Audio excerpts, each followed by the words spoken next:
नमस्कार दोस्तों, आज हमारा जो प्रश्न है वो हजारी प्रसाद द्विवेदी के ऊपर है। जो उनका निबंध है आधुनिक साहित्य नई मान्यताएं, पाठ के आधार पर हजारी प्रसाद द्विवेदी की आलोचनात्मक मान्यताओं को बताइए। तो प्रश्न इस प्रकार है कि उनका जो निबंध है उसके आधार पर उनकी आलोचना दृष्टि पूछी है। तो कभी भी ना प्रश्न को देख के घबराना नहीं चाहिए, उसको हमें समझना चाहिए, प्रश्न को तोड़ तोड़ के देखना चाहिए। तो यहाँ पर उनका निबंध दे रखा है आधुनिक साहित्य नई मान्यताएं, उसके आधार पे हमें उनकी आलोचना दृष्टि बतानी है। तो सबसे पहले हम यहाँ समझते हैं आलोचना क्या होता है। आलोचना किसी विषय, किसी पाठ या किसी पूरे संदर्भ को जो पाठक होता है उसके तक सरलता से पहुँचाना। मतलब कि जो कवि है, जो साहित्यकार है, आलोचक है, वो उस पाठ को अध्ययन करेगा, उसको समझेगा और फिर ये बताएगा कि इसमें क्या बताया है कवि ने, क्या बताया रचनाकार ने। तो मतलब किसी पाठ का मूल्यांकन कर उसके गुण और दोषों का विवेचन करना होता है, मतलब बताना होता है। जैसे मैंने कोई विषय ले लिया, मार्क्सवाद विषय हो गया मेरा, तो मैं अगर आलोचक हूँ तो मैं मार्क्सवाद के ऊपर अपनी आलोचनात्मक दृष्टि डालूंगी और देखूंगी कि इसमें क्या क्या गुण हैं, क्या क्या इसके दोष हैं। तो उसका विवेचन करना ही आलोचना कहलाता है। तो यही हमें देखना है कि जो इनका निबंध है उसके आधार पर इनकी क्या दृष्टि थी, साहित्य को देखने की, किसी पाठ को देखने की इनकी क्या दृष्टि रही है। तो किसी भी प्रश्न को शुरू करने से पहले हमें प्रस्तावना से अपने उत्तर को शुरू करना चाहिए। तो हम पहले बताएंगे हजारी प्रसाद द्विवेदी के बारे में कि आचार्य हजारी प्रसाद द्विवेदी हिंदी साहित्य के एक स्तंभ है। वे हिंदी आलोचना के क्षेत्र में अग्रणी आलोचक में से एक माने जाते हैं। उनकी आलोचनात्मक दृष्टि व्यापक है, गहन और संतुलित थी। डॉक्टर हजारी प्रसाद द्विवेदी भावयात्री और कार्ययात्री प्रतिभा से संपन्न थे। आचार्य द्विवेदी ने हिंदी समीक्षा को एक नई, उदार और वैज्ञानिक दृष्टि प्रदान की। द्विवेदी जी की आलोचनात्मक दृष्टि की प्रमुख विशेषताएं इस प्रकार है। तो हमने ये उनके बारे में छोटा सा विश्लेषण या फिर उनकी प्रस्तावना दे दी कि वो कितने महान प्रतिभाशाली व्यक्ति थे। उन्होंने हिंदी साहित्य में, हिंदी आलोचना में अपना कैसे स्थान स्थापित किया, उनकी क्या क्या गुण थी। आप इसके साथ साथ अगर चाहें तो उनकी रचनाओं को भी लिख सकते हैं। मतलब प्रस्तावना आपके ऊपर होता है कि कैसे आप उस रचनाकार के बारे में बता रहे हैं। हाँ, परंतु जन्म और मरण नहीं बताना होता है, बस उनकी मुख उनका क्षेत्रफल बताना होता है, वो किस चीज़ में ज़्यादा प्रभावशाली थी, उनकी प्रतिभा क्या थी। ऐसे ऐसे करके आपको प्रस्तावना शुरू कर देना है। अब चलिए, अब हम आगे उत्तर को शुरू करते हैं। साहित्य की नई मान्यताएं, मतलब जीवन की नई मान्यताओं की जो हजारी प्रसाद द्विवेदी हैं वो बात कर रहे हैं। यहाँ साहित्य की नई मान्यताओं से ये नहीं है कि साहित्य में हम कुछ नया लेंगे, क्योंकि उनका ये मानना था कि जो साहित्य होता है वो हमारे जीवन का दर्पण ही होता है। तो अगर हम साहित्य में नई मान्यताएं ला रहे हैं तो मानव जीवन की नई मान्यताएं हैं, मानव जीवन के अनुसार उसमें मान्यताओं को हम बदलेंगे साहित्य के अंदर। तो उनकी यही मान्यता थी कि साहित्य की नई मान्यताएं, जो उन्होंने निबंध लिखा उसका मतलब ये है जीवन की नई मान्यताएं। द्विवेदी जी के अनुसार साहित्य जीवन का दर्पण है, अर्थात साहित्य ही नई मान्यताएं और जीवन की नई मान्यताएं एक दूसरे से जुड़ी हुई हैं। मतलब जो साहित्य की नई मान्यता है वही जीवन की मान्यता है। क्योंकि अगर आप देखेंगे तो साहित्य जो हमारा होता है वो हमारे जीवन का ही दर्पण होता है। अगर आप प्राचीन काल के साहित्य को पढ़ रहे हैं तो आप समझ जाएंगे कि प्राचीन काल का जीवन काल कैसा था, लोगों का रहन सहन कैसा था, उनकी आजीविका के क्या स्रोत थे। मतलब आप सब कुछ साहित्य से समझ सकते हैं। तो साहित्य वही होता है समाज का दर्पण। तो द्विवेदी जी का यही मानना था कि अगर साहित्य की नई मान्यताएं हैं तो जीवन की नई मान्यताओं के आधार पर ही होगा। द्विवेदी जी की मान्यता है कि हमारा जो हिंदी साहित्य है वो यूरोप के संपर्क में आने के बाद ही विकसित हुआ। जिस समय हमारा साहित्य यूरोप के संपर्क में आया तब यूरोप का साहित्य काफ़ी समृद्ध हो चुका था, और ये हमारे लिए सौभाग्य की बात थी, क्योंकि उस समय जो यूरोप का साहित्य था उसमें वैज्ञानिक दृष्टि आ चुकी थी। लोग वैज्ञानिकता को महत्व देने लग गए थे, वो किसी भी चीज़ को ऐसे नहीं अपना रहे थे। तो जब हम उनके संपर्क में आए, उनके साहित्य से हमारा साहित्य जब संपर्क में आया तब उनके साहित्य में वैज्ञानिक दृष्टिकोण आ चुका था। वरना उससे पहले वो अंधकार में जीते थे। ईश्वर के नाम पे वहाँ पे पता नहीं क्या क्या होता था, स्त्रियों को डायन कहा जाता था, स्त्रियों को जला दिया जाता था। तो जब हम उनके संपर्क में आए तब वहाँ वैज्ञानिक दृष्टि आ चुकी थी। उस समय यूरोप में नए नए परिवर्तन आए थे, नए नए विचारधारा का वहाँ पर विकास हुआ था। उसमें से सबसे महत्वपूर्ण जो विचारधारा थी वो थी डार्विन की विचारधारा। डार्विन एक बहुत ही बड़े विचारधारक रहे हैं, साहित्यकार रहे हैं। उनकी ये मान्यता थी कि जो जीवन है जो मानव जीवन है उसका विकास हुआ है। क्योंकि पहले लोग मानते थे कि नहीं, एक चमत्कारी है, ईश्वर की देन है, हमारा जो जीवन है, पहले हमारे देवी देवता है, फिर उनकी हम संतान है, ऐसे करके लोगों की मान्यता थी। परंतु डार्विन ने इस सिद्धांत को बताया। उनकी जो विचारधारा थी वो ये थी कि जो मानव का विकास है वो कैसे हुआ। उन्होंने बताया हम पहले एक जीव जंतु से थे, फिर हम धीरे धीरे बंदर तक आए, बंदर से धीरे धीरे करके हमारा विकास हुआ और आज हम मानव रूप में स्थिर हैं। तो इनकी ये विचारधारा थी जिसने पूरे विश्व पर बहुत गहरा प्रभाव डाला और लोगों को तार्किकता से सोचने के लिए विवश किया। यही तार्किकता की जो सोच है वो हमें द्विवेदी जी के अंदर दिखती है, द्विवेदी जी के इस निबंध में दिखती है। तो आप इन सब चीज़ों को जोड़िए आपस में और देखिए कि द्विवेदी जी इन सब चीज़ों को से प्रभावित हुए। उन्होंने इस चीज़ों को समझा कि हाँ, मानव जीवन में तार्किकता होनी चाहिए। जो मनुष्य है उसका दिमाग बहुत ज़्यादा तेज है, उसके अंदर बौद्धिक शक्ति बहुत है, तो वो किसी भी चीज़ को तर्क से ही देखने लग गए थे। डार्विन के विचार के बाद बड़े स्तर पर बदलाव देखा गया। लोग अब किसी भी वस्तु का विकास ज्यों का त्यों नहीं मानते थे, उस पर चिंतन किया जाने लगा। अर्थात पारंपरिक मान्यताओं को चुनौती मिली। आलोचना के स्तर पर आलोचकों को प्रेरित कर इतिहास की खोज करने को प्रेरित किया गया।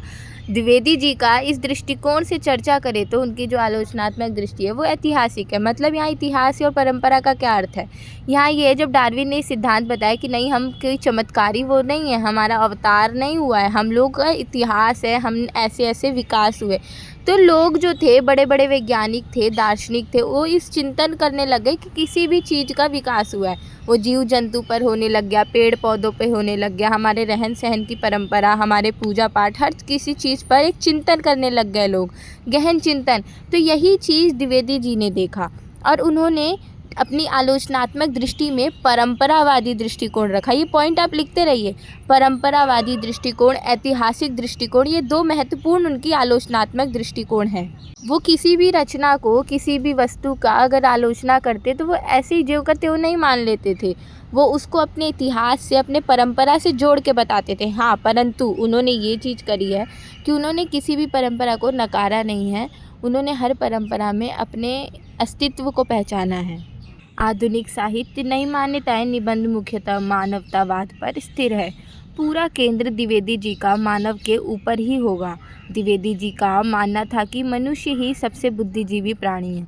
मतलब इनका जो पूरा निबंध है, जो इनका इस निबंध को देखने का दृष्टिकोण है, इन्होंने ये रचना क्यों करी, क्योंकि वो मानव को केंद्र में रखना चाह रहे थे। उनका मुख्य बिंदु मानवतावाद था। क्योंकि जब यूरोप में डार्विन का सिद्धांत आया, नए नए विचारधारा है, तो उन लोगों ने ईश्वर को नकार दिया, सारी धार्मिक चीज़ों का खंडन कर दिया और वो मुख्य रूप से मानव के ऊपर, मनुष्य के ऊपर विचारधारा करने लग गए। वो विज्ञान के साथ मानव की ज़रूरतों को देखने लग गए। यही चीज़ इन्होंने की।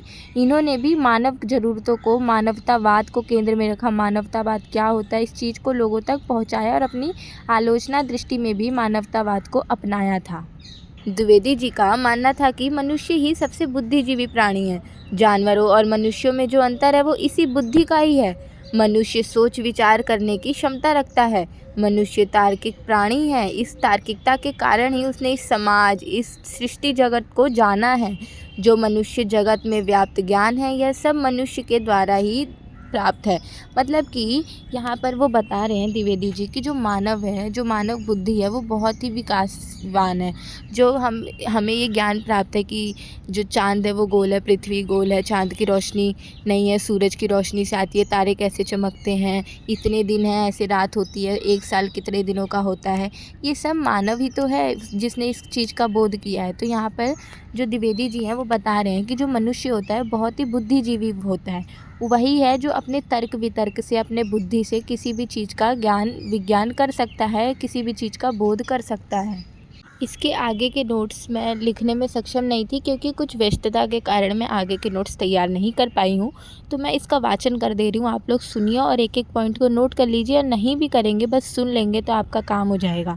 जैसे कि हमने अभी देखा कि इस निबंध के कारण उन्होंने ये बताया है लोगों को कि हमारे अंदर मानवतावाद होना चाहिए। मानवतावाद, मानव के मूल्यों की बात करी है उन्होंने।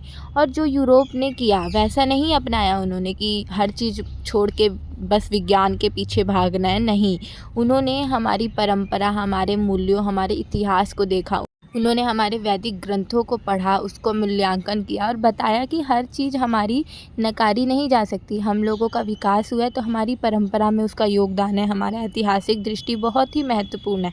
तो जब वो किसी भी आलोचनात्मक दृष्टिकोण अपना रखते हैं, किसी भी पाठ, किसी भी रचना को लेके, तो वो इतिहास को लेके चलते हैं, अपनी परंपरा को लेके चलते हैं, साहित्य को वो हमेशा समाज का दर्पण मानते हैं। तो आपके 3 पॉइंट तैयार हो गए। एक तो ऐतिहासिक दृष्टि है उनकी आलोचना में, दूसरा वो परंपरावाद लेके चलते हैं, अपनी परंपरा से आगे की चीज़ों को जोड़ते हैं कि अगर वो पुरानी परंपरा नहीं होती तो हम इतना विकास नहीं कर पाते। तीसरा, वो साहित्य को समाज का दर्पण मानते हैं, साहित्य ही समाज में व्याप्त है, साहित्य के माध्यम से ही हम समाज को समझ सकते हैं। और जो ये निबंध है उन्होंने मुख्य रूप से किस पे लिखा है? उन्होंने ये निबंध मुख्यतः रूप से ये लिखा कि जो उस समय नवजागरण हुआ था वहाँ पे यूरोप में, वहाँ नई मान्यताएं आई थी, तो लोगों ने मानव पर तो केंद्र किया, पर इसकी वजह से ना 2 विभाजन हो गए। एक तो मानव वो था जिसके ऊपर केंद्र किया जाता है कि जिसके पास ज़रूरत है, जिसके पास पैसा है, और दूसरा मानव निम्न हो गया जिसके पास पैसा नहीं था, उस पर कोई ध्यान नहीं दे रहा था। इसी चीज़ का इन्होंने यहाँ खंडन किया है। द्विवेदी जी कहते हैं कि मानव हर कोई एक ही है, हमें हर किसी की ज़रूरतों की बात करना चाहिए। मानवतावाद का अर्थ ही यही है कि हम हर सृष्टि में हर मनुष्य को साथ लेकर चले, जीव जंतु को साथ लेकर चले। तो इन्होंने इसलिए मुख्यतः अपने परंपरा से अपने आप को जोड़ के रखा, उसको काटने को नहीं कहा। उन्होंने कहा विज्ञान है, हाँ हमें विज्ञान को अपनाना चाहिए, परंतु अपनी पुरानी परंपरा को, अपनी रूढ़ियों को नहीं छोड़ना चाहिए। जो बेकार रूढ़ियाँ हैं उनका त्याग करते हुए हमें अपना विकास करते रहना चाहिए। तो यहाँ पे चौथा पॉइंट ये भी बन सकता है कि उनकी आलोचना दृष्टि में जो शोषण मुक्त मानव है उसकी स्थापना करना चाहते हैं। वो चाह रहे हैं कि मानव का शोषण ना हो, विकास हो रहा है तो हर मनुष्य का हो, मानवतावाद स्थापित हो। मानवतावाद का अर्थ लोग सच में ग्रहण करें। मानवतावाद का अर्थ क्या होता है, इसको हमारी परंपरा से समझा जा सकता है, ना कि केवल विज्ञान से समझा जा सकता है। निष्कर्ष रूप में हम ये लिख सकते हैं कि यूरोपीय पुनर्जागरण ने मानवतावाद की नींव रखी। मानवतावाद ने बुद्धि, विवेक, तर्क के साथ साथ मनुष्य की संवेदना, भावनाएं और आस्था को प्रश्रय दिया। साहित्य के मानव मूल्य और मानव मुक्ति के स्वर सुनाई देने लग गए। हजारी प्रसाद द्विवेदी हर तरह के शोषण से मुक्त मानववाद का लक्षण मानते हैं। मतलब मानववाद क्या है?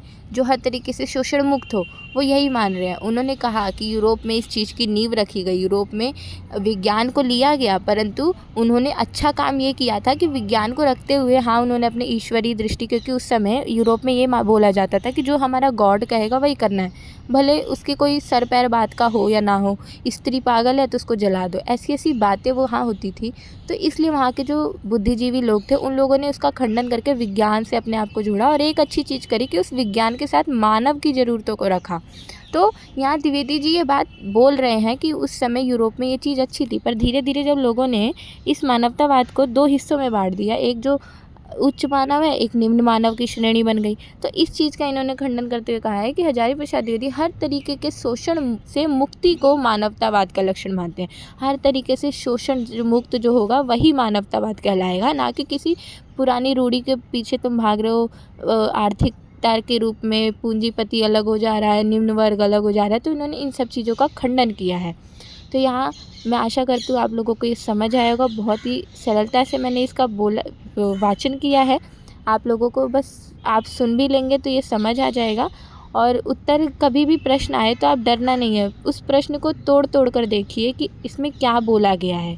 कुछ नहीं आता तो बस इस निबंध के बारे में आता है तो पॉइंट बाय पॉइंट आप लिख दीजिए, उसमें भी आपको नंबर मिलते हैं। तो आशा करती हूँ वीडियो अच्छी लगी होगी।